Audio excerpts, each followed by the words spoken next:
हिमांशु इतना रहा है कि हम कभी मोमोज खाने भी जाते हैं या कहीं खाने भी जाते हैं, मेरे दोस्त दुकानदार को बोलते हैं कि भैया इसको सामान दे दो, नहीं तो ये आपकी दुकान खरीद लेगा पूरी। तो आदित्य, आप इस आइडिया में इन्वेस्ट करना चाहेंगे? ये तैयार हो, मैं तैयार हूँ, है ना। या मैं आपको कह रहा हूँ कि आप कुछ ऐसा वेब3 और एनएफटी को लेके कुछ बहुत चीजें बना रहे हैं, तो मैं बोलूँगा शायद अब थोड़े से अर्ली हैं। मित्रों, अपॉर्चुनिटी मिलती नहीं है, बनानी पड़ती है। लेकिन बनाने के लिए भी किन चीजों की जरूरत पड़ती है, कभी सोचा है? खासकर कि इस यंग एज में, जिसके लिए आज हम इस बिजी टॉक्स के एपिसोड में बात करेंगे यंगेस्ट पद्मश्री नॉमिनी, सीईओ और एंजल इन्वेस्टर आदित्य अरोरा से।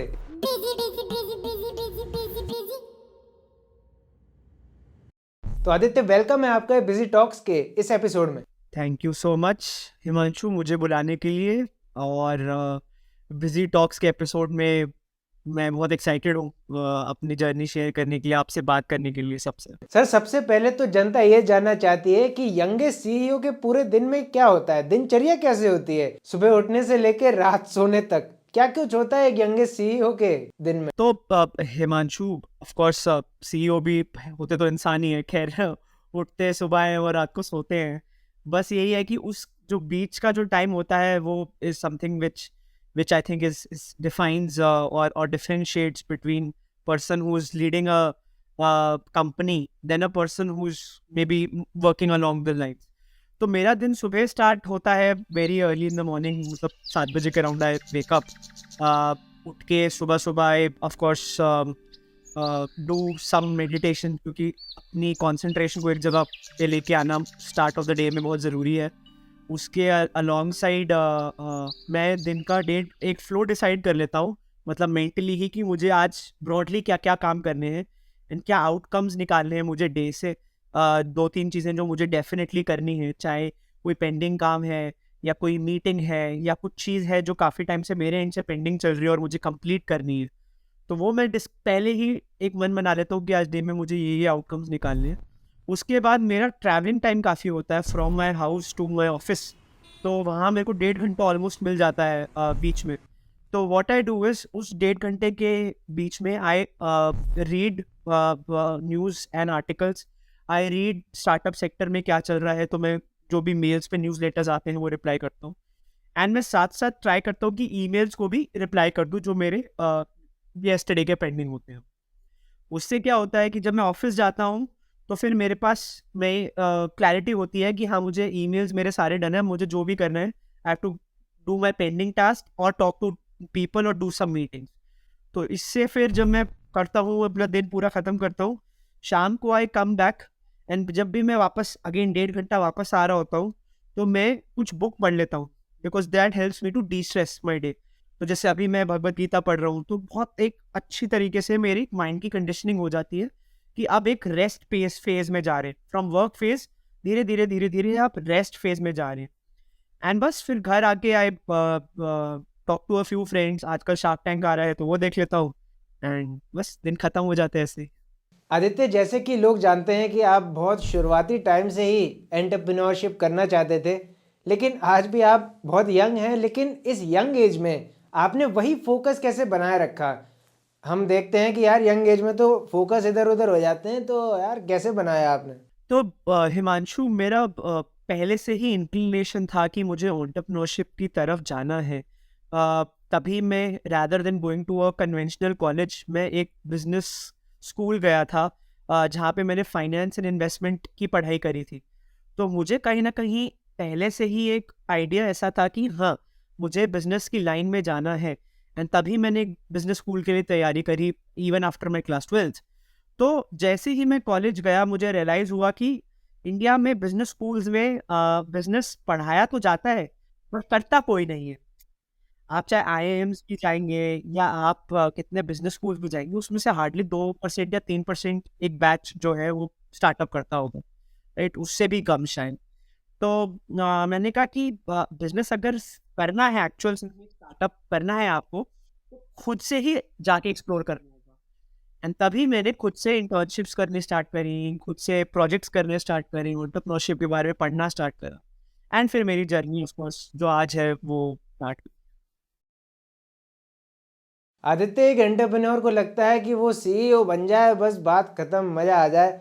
लेकिन आपकी स्टोरी बड़ी अलग है। आप इंटर्नशिप से सीईओ तक पहुंचे, तो वो जर्नी कैसे रही उसके बीच में? मतलब इंटर्न से लेकर पूरी सीईओ बनने तक क्या जर्नी रही थी? देखिए, मेरी जर्नी तो आई थिंक बहुत ही चैलेंजिंग और बहुत ही एक्साइटिंग भी रही है at the same time, because जिस कंपनी में मैं 2016 जनवरी में इंटर्न था, उस कंपनी का मैं 2018 जुलाई में सीईओ बना। तो इस 2 ढाई साल के ड्यूरेशन के अंडर ही काफ़ी कुछ मेरी लाइफ में चेंज हुआ। तो जब मैं स्टार्ट कर रहा था अपने इंटर्नशिप पीरियड में भी, तब मेरा एक बहुत ही सेट फोकस था कि मुझे सिर्फ बैठ के किताबी ज्ञान नहीं लेना है। मैं जाता था एंड मैं लोगों से इंटरेक्ट करता था जैसे हम इंटरेक्ट कर रहे हैं, और उसी इंटरेक्शन से मैं लोगों से सीखता था कि उन्होंने अपनी जर्नी कैसे शेप अप करी। कि अगर कोई स्टार्टअप कर रहा है आज की डेट में और वो एक बहुत ही अच्छी नौकरी छोड़ कर आया है, या बहुत ही अच्छे कॉलेज के बाद एकदम फ्रॉम जीरो स्टार्ट कर रहा है, और अच्छी फैमिली के होने के बाद से भी एकदम फ्रॉम ज़ीरो स्टार्ट कर रहा है। तो क्या एक्चुअल मोटिवेशन होती है, कैसे उसने ये चीज़ करी, क्या उसको ड्राइव करता है डेली उठ के वो काम करने के लिए। तो ये इन चीज़ों से सीख के मैंने आई थिंक लोगों से इंटरैक्ट करा, इवेंट्स होस्ट करे, एंड फाड़ को आगे लेके गया। अपने इंटर्नशिप के बाद भी मैंने फाड़ में पार्ट टाइम काम करता रहा अपने कॉलेज के साथ-साथ। एंड जब एक छोटी इस कंपनी में आप जब स्टार्ट करते हो लोग की कहानियाँ लिखना, और बाय द टाइम 2018 में आप उसको फुल टाइम के लिए देखते हो, तो आप देखते हो कि आपने ऑलमोस्ट 50-60 इवेंट्स ऑर्गेनाइज कर लिए, आपने 200 से ज़्यादा कहानियाँ लिख दी एंटरप्रेन्योर्स की, आपने 5 से ज़्यादा स्टार्टअप्स को भी फंडिंग प्रोवाइड करने में हेल्प करी। तो आई थिंक उसके बाद मुझे कॉन्फिडेंस आ गया था कि हाँ, मैं ज़िंदगी में कुछ भी करूँ, ये तो ज़रूर मुझे करना ही करना है, और ये छोड़ना नहीं है। आदित्य, जब आप पद्मश्री के नॉमिनी का अनाउंसमेट हुआ, तब आपका क्या रिएक्शन था उसमें? या आपकी फैमिली का क्या रिएक्शन था? फ्रेंड्स का क्या रिएक्शन था? इसके बारे में कुछ थोड़ा बताइए। बहुत ही आई थिंक प्राउड मोमेंट था, because Padmashri fourth highest civilian award है हमारी कंट्री का, और अगर इस टाइप का ऑनर आपको बिस्टो होता है, तो उसके नाम के साथ ही आपका नाम जुड़ना एक बहुत ही गर्व की बात होती है। एंड मेरी फैमिली में भी ऐसा ही था, क्योंकि पहले उनको पता नहीं था कि बच्चा क्या कर रहा है जिंदगी में, 2 ढाई साल क्या एग्जैक्टली करता है, कहाँ जिंदगी को लेके जा रहा है। तो जब वो चीज़ आई तो उनको धीरे-धीरे पता चलने लगा कि हाँ, मैं भी क्या काम एग्ज़ैक्टली कर रहा हूँ, और अपने कॉलेज से बढ़ के, पढ़ाई से हट के भी कैसे सोसाइटी को इम्पैक्ट कर रहा हूँ। और जब उनको वो चीज़ पता चली, तो धीरे-धीरे, धीरे-धीरे एक एक्सेप्टेंस भी होने लगा मेरी फैमिली में एंटरप्रेन्योरशिप और स्टार्टअप्स को लेके, और एक जर्नी में एक सपोर्ट मिलने लगा। और तब से मेरे को एक इतना पॉजिटिव फील होता है, क्योंकि अगर आपके पेरेंट्स भी आपको सपोर्ट करने लग जाए जर्नी में, तो आई थिंक फिर आपको कोई फोर्स या कोई पावर दुनिया में रोक नहीं सकती। आदित्य, आपके साथ वैसा तो नहीं हुआ था मोमेंट कि बहुत लोगों के साथ होता है कि घर जाने के बाद पता चलता है कि आप नॉमिनी हो गए हो, कि घर पे आप ट्रैवल करके जा रहे हैं और तब फोन आता है कि आपका बेटा तो नॉमिनी है? वैसा हुआ था कि नहीं हुआ था? तो मतलब मुझे पता तो लग गया था इंटरनली कि ठीक है, मेरा नाम रिकमेंड हुआ है आगे जाके, और मेरे को पता पहले से चल गया था, बट जब मैंने घर वालों को बताया तो उनको समझ नहीं आया। उनको लगा कि मैं मजाक कर रहा हूँ।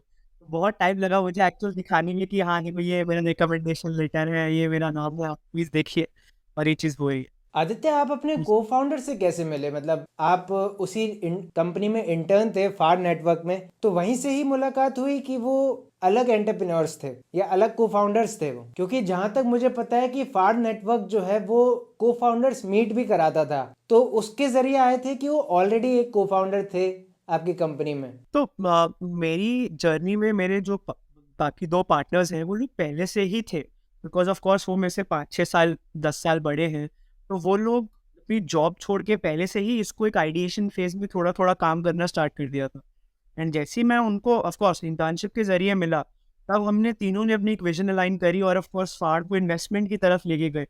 तो कंपनी का एक पूरा स्ट्रक्चर और एक पूरा एक पोजीशनिंग चेंज करी हमने over the course of 2 and half years.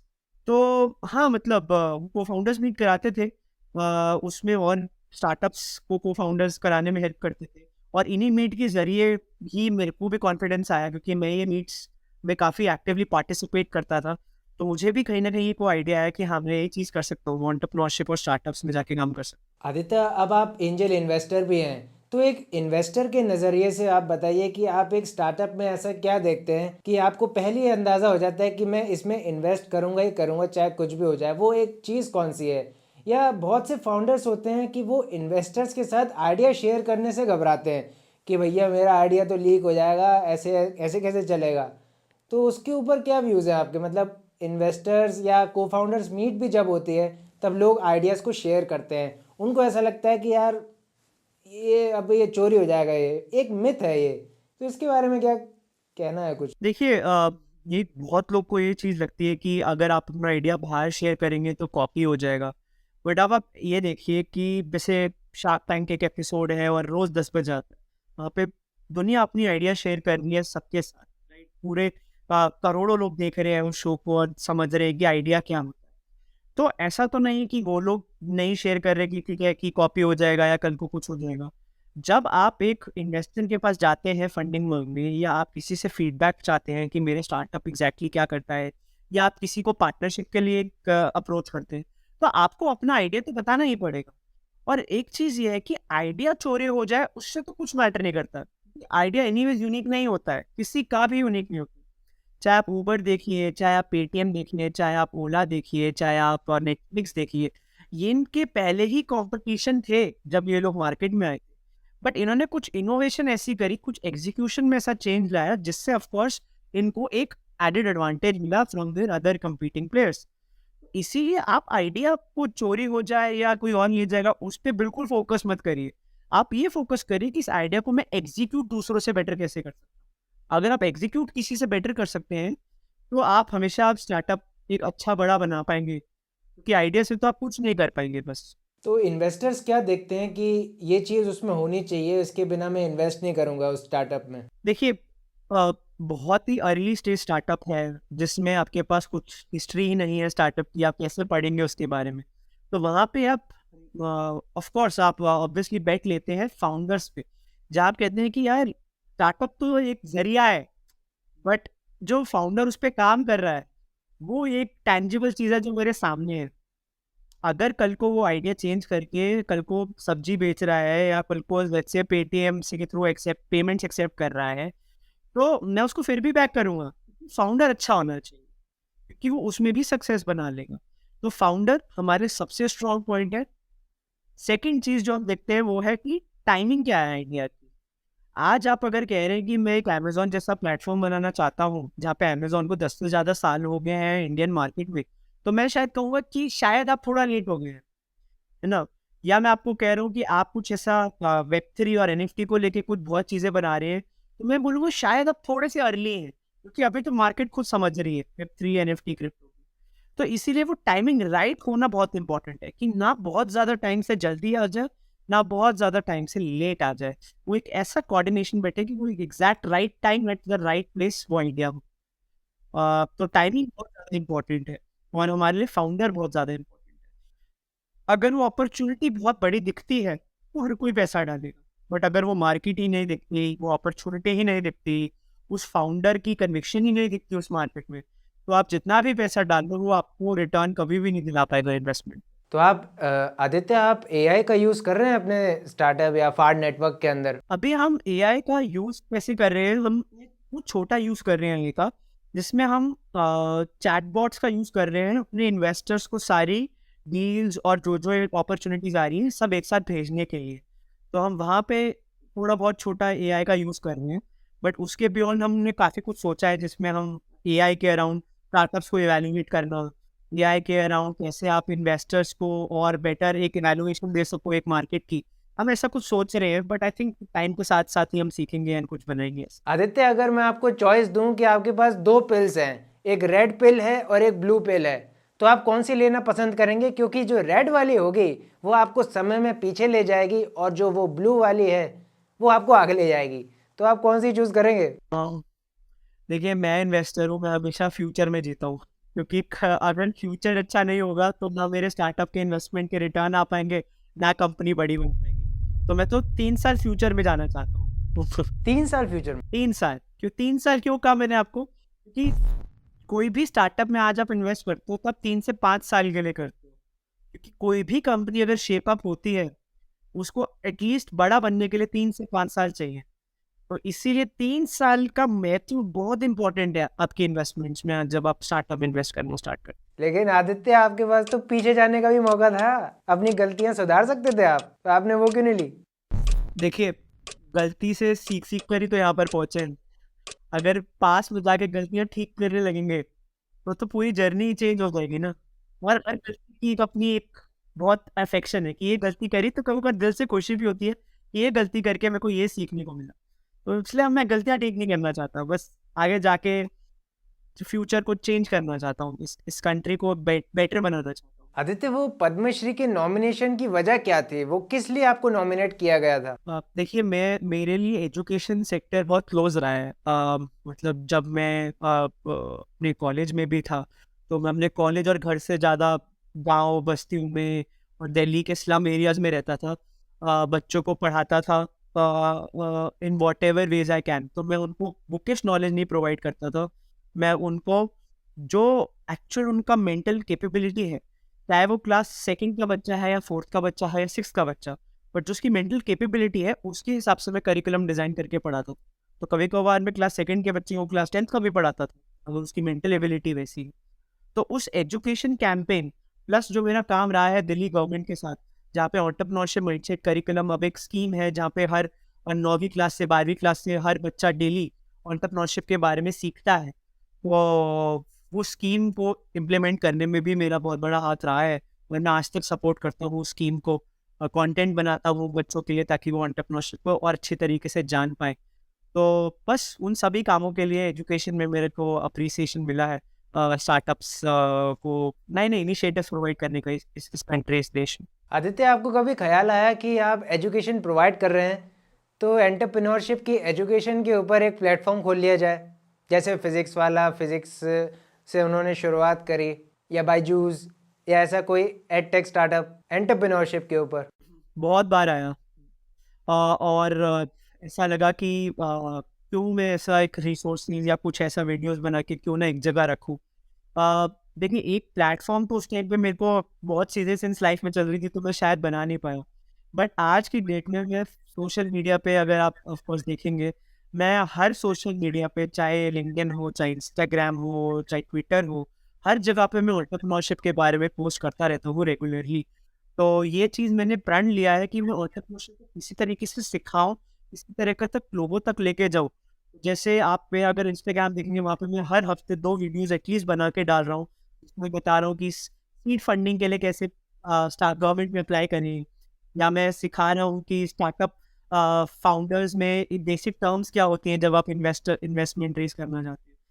तो इनिशिएटिव धीरे धीरे कर ही रहा हूँ, लोगों को अवेयर कर रहा हूँ। एंड आई थिंक आपके और मोटिवेशन के जरिए आई थिंक और एक्टिवली करूँगा आगे जाके। अरे सर, आप हमारे मोटिवेशन हो, हम कहाँ मोटिवेट आपको करेंगे? सर, एआई का इम्प्लीमेंटेशन एंटरप्रेन्योरशिप इंडस्ट्री में ज़्यादा कारगर रहेगा सिवाय एजुकेशन इंडस्ट्री के, ऐसा लोगों का मानना है। तो क्या एआई का इम्प्लीमेंटेशन एंटरप्रेन्योरशिप को अलग लेवल पे पहुंचा सकता है या बिल्कुल ही बदल देगा? बहुत ही अच्छा सवाल है, और कहीं ना कहीं मुझे लगता है कि एआई हर इंडस्ट्री ही चेंज कर सकता है, चाहे वो एजुकेशन हो, चाहे वो एंटरप्रेन्योरशिप हो। क्योंकि देखिए, एंटरप्रेन्योरशिप भी एक तरीके की एजुकेशन ही है, राइट, बट बहुत ही ज़्यादा प्रैक्टिकल एजुकेशन है, राइट। इसकी कोई किताब नहीं है, इसका कोई सिलेबस नहीं है, तो खुद जाके गलतियाँ करके ही सीखते हो, ठीक है। कुछ तो एआई डेफिनेटली बहुत अच्छा इसमें एक इम्पैक्ट लेके आ सकता है। उल्टा मैं 1-2 चीज़ें स्टडी भी कर रहा हूँ कि कैसे एंटरप्रेन्योरशिप और प्रमोट हो सकती है। तो आज अगर आप देखेंगे, एआई के इतने टूल्स आ गए हैं हिमांशु, कि आपको वेबसाइट जो है आप वेबसाइट फ्री में बना सकते हो, है ना। एआई के इतने टूल्स आ गए हैं कि आप कंटेंट तक फ्री में लिख सकते हो अपनी वेबसाइट के लिए। आज चैट जीपीटी और ये इतना एक्टिवली प्रमोट हो रहा है, तो आप अपना कंटेंट तक फ्री लिख सकते हो।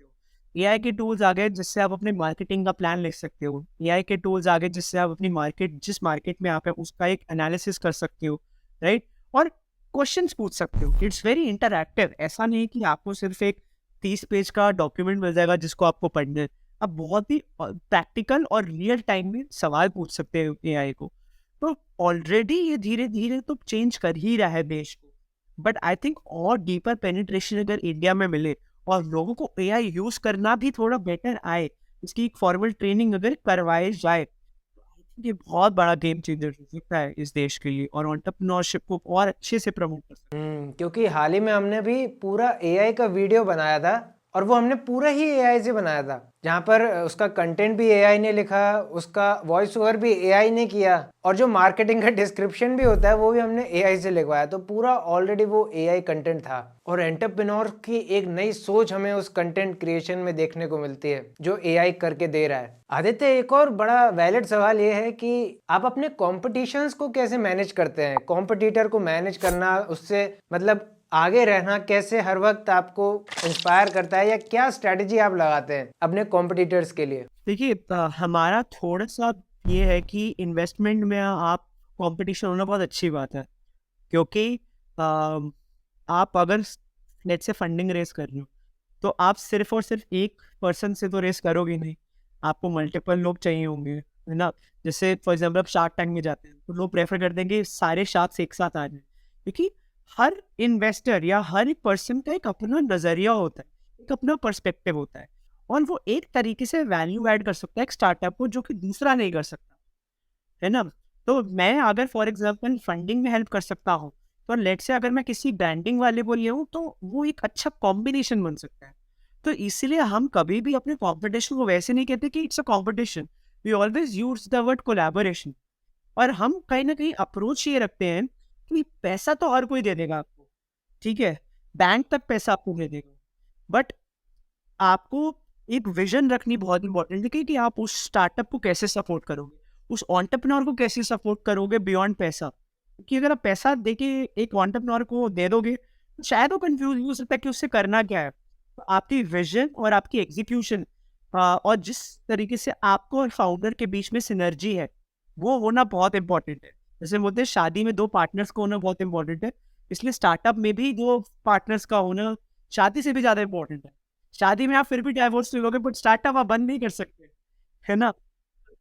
इसीलिए वो कोलैबोरेशन सिनर्जी होना बहुत इंपॉर्टेंट है। आदित्य, जब आपके दोस्तों को पता चला कि आप एक इन्वेस्टर बन गए हैं तो थोड़ा लेन देन ज़्यादा हो गया, या दोस्तों ने कहा कि आज तू पैसे दे दे, मैं तेरे को कल दे दूंगा, परसों दे दूंगा क्योंकि अब तो तू इन्वेस्टर है यार, अब तो तू पैसे निकाल सकता है। क्योंकि आपकी एज में बहुत से लोग होंगे लेकिन इन्वेस्टर नहीं होंगे, मुझे तो ये पता है। तो दोस्तों का क्या रिएक्शन रहता है कि आपने किया ऐसा? हिमांशु इतना रहा है कि हम कभी मोमोज खाने भी जाते हैं या कहीं खाने भी जाते हैं, मेरे दोस्त दुकानदार को बोलते हैं कि भैया इसको सामान दे दो नहीं तो ये आपकी दुकान खरीद लेगा पूरी तो मतलब वो मजाक और वो खींचातानी तो हर बार होती है। काफ़ी मेरे दोस्त कहते हैं कि यार टेस्ट में उधार मांग लेते हैं, है ना, और तेरे को देंगे नहीं तो तेरे को तो फ़र्क पड़ता नहीं है, या ऐसे मजाक मजाक में बोलते हैं कि 1 करोड़ मेरे मुंह पे फेंक के मार दूँ और मैं तेरे को माइंड नहीं करूँगा। तो बहुत ऐसा चलता रहता है। कभी क्रिकेट खेलने जाता हूँ तो पॉइंट को टॉस करना होता है तो कहते हैं कि यार सिक्का तो छोड़ो आदित्य से ले लो, चेक उछालते हैं देखते हैं क्या आता है। तो बहुत मजाक करते हैं मेरे दोस्त। क्योंकि ये सवाल मैंने एक दूसरे सवाल के लिए पूछा, क्योंकि बहुत से लोग आजकल एज प्रॉब्लम से बहुत जूझ रहे हैं। मतलब उनको ऐसा लगता है कि यार मैं तो 21 बरस का हो गया हूँ, अभी तक मैं घर पे ही बैठा हूँ, या मुझे सक्सेस वो नहीं मिल पा रही है जो उन लोगों को मिल गई जो मेरी एज में है। और ये एज प्रॉब्लम ऐसा है कि 18 साल के लड़कों को लगने लगता है कि यार मेरा तो यार करोड़पति बनने का जो सपना है वो बहुत लेट होता जा रहा है, ऐसा कैसे चलेगा?